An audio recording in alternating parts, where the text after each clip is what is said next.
toi qui regardes cette vidéo. Ici Lionel de BIM for All. Dans la vidéo d'aujourd'hui, nous allons voir la leçon 5 à la suite de la leçon 4 précédente. Donc, la leçon 5 portera sur la création des cartouches et la gestion des liens. Donc, la gestion des cartouches ou la création des cartouches ici, c'est la mise en page des plans une fois que nous les avons dessinés sur le logiciel.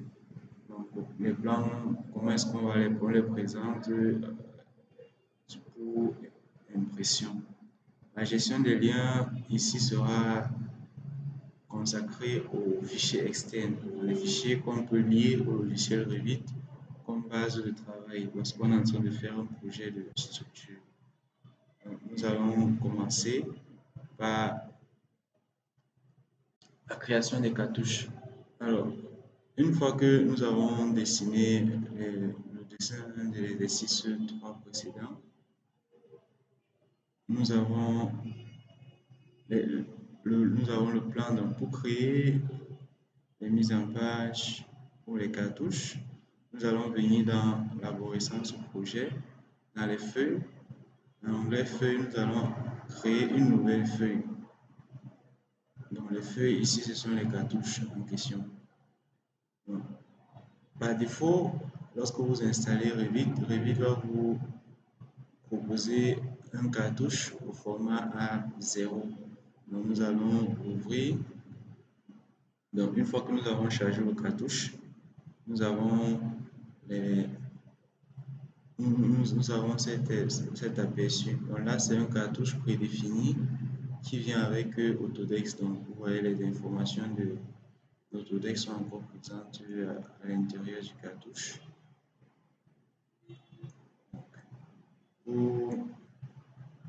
Pour présenter un plan que nous avons dessiné dans l'arborescence du projet sur les mises en page pour impression, une fois que nous avons fini de traiter le plan, nous portons le plan, on glisse et puis on le dépose sur la feuille.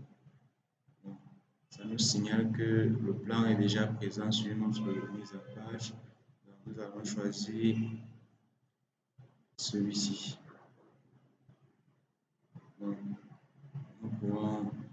Nous plaçons le plan. Donc, nous pouvons observer le plan est identique au plan de niveau. Donc, une fois que nous avons positionné un plan ici, nous pouvons positionner autant de plans différents possible. Nous pouvons positionner les plans de tous les autres étages. Nous pouvons positionner une vue 3D. Nous pouvons également positionner une façade ou une élévation. Donc, nous pouvons mettre autant de vues de dessin que le format peut prendre.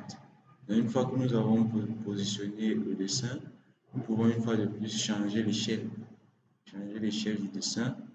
Donc, on choisit l'échelle sur le cartouche. Donc, on prend l'échelle 1/50. Donc, 1/50, ça agrandit le dessin. Donc, on peut changer l'échelle en fonction de l'échelle demandée dans le projet pour la mise en page. Donc, on change automatiquement ici. Autre chose, ici, dans les mises en page, le cadre de vue que nous avons vu précédemment est également très important parce que là, on a plusieurs plans. Donc, il faut chaque fois restreindre le cadre de vue sur la partie qui concerne le plan. Donc, on va essayer de resserrer au maximum pour laisser l'espace aux autres plans. Une fois que nous avons fini de positionner notre cadre de vue, nous allons descendre. On peut porter le nom de la vue, déposer en dessous. Donc, on peut faire ce travail pour toutes les vues, pour tous les dessins que nous avons placés sur le cartouche. Donc, une fois que nous avons eu cet espace où nous pouvons placer les dessins, les informations qui sont propres au cartouche, nous pouvons créer nos propres cartouches. Nous allons le voir plus tard lorsque nous allons travailler les mises en page proprement dites pour le projet sur lequel nous sommes en train de. Nous allons débuter au module 3. Donc, nous pouvons changer les informations, le nom de l'entreprise, le nom du plan, etc., etc. Donc, on a le numéro du projet. Donc, toutes ces informations, on peut les changer. On peut les changer. Donc, plus tard, on verra comment est-ce qu'on peut créer un cartouche propre à son entreprise. Comme donc, là, nous avons un modèle de cartouche plutôt sur A3. Donc, au cours de la formation, dans les fichiers que nous allons vous donner différents types de cartouches. Donc, cartouches A3, A2, A1, sur lesquels vous pouvez vous servir comme base pour la modification de vos propres cartouches. Maintenant, nous allons voir le deuxième élément de la leçon. Donc, ici, il s'agit du menu insérer. Donc, le menu insérer, nous l'avons présenté lorsque nous présentons l'interface du logiciel. Il est là.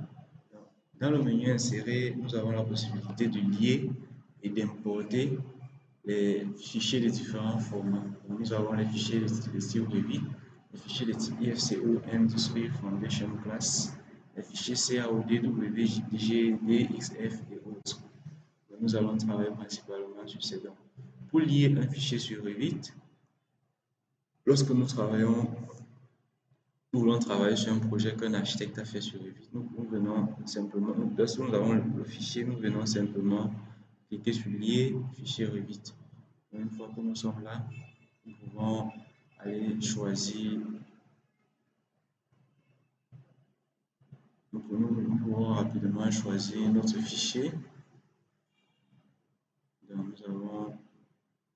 nous allons choisir un fichier type. Donc, le fichier est là.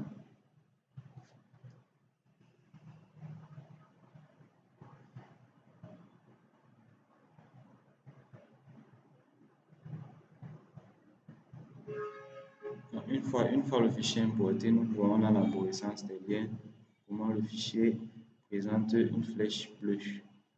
Donc, nous allons venir sur la vue 3D pour observer le fichier. Nous allons désactiver la zone de coupe.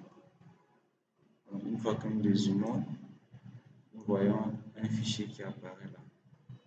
Donc, le fichier est bel et bien importé. Pour le voir, nous allons venir sur une des vues pour voir le plan de distribution. Donc, le fichier il est là. Étant dans la discipline structure, nous ne voyons pas tous les détails du plan. Donc, nous allons changer de discipline. Nous allons venir sur la discipline architecture. Donc là, nous pouvons voir tous les détails, tous les détails du plan. Donc, ainsi, nous avons une base de travail pour débuter notre travail. Nous pouvons faire pareil pour les fichiers IFC. Dans les fichiers IFC, on peut les enregistrer sur tous les logiciels d'architecture. Donc, une fois que vous avez le modèle 3D, vous pouvez en faire enregistrer sous et vous avez votre fichier IFC. Donc, nous allons voir pour les fichiers DWG. Donc, nous avons un fichier DWG. Donc, au moment de l'insérer, Revit nous propose plusieurs options. L'option la plus importante, c'est de choisir le plan, l'étage sur lequel nous allons placer le plan. Et le plan étant en 2D, on peut superposer plusieurs plans sur différents niveaux pour faciliter la modélisation, la compréhension du maillage de la structure. Nous allons choisir de placer le plan à l'étage 2. Une fois que nous l'avons fait,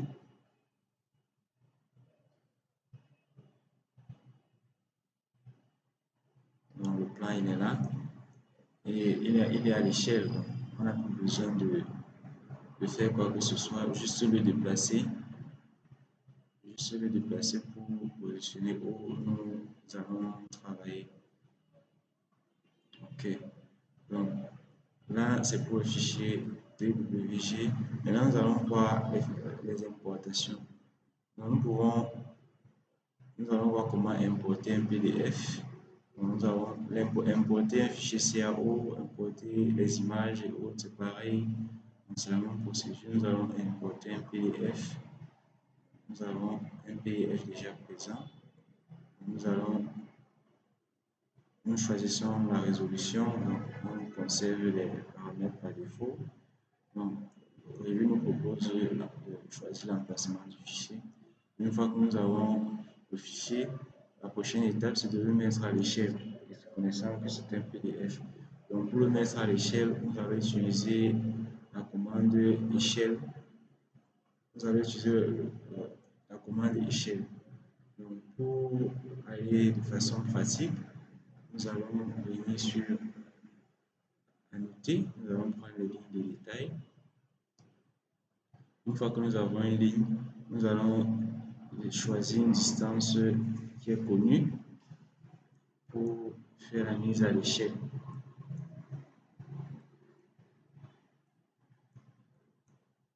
Donc, nous allons prendre cette distance entre cet axe et cet axe. Donc, nous allons tracer la ligne.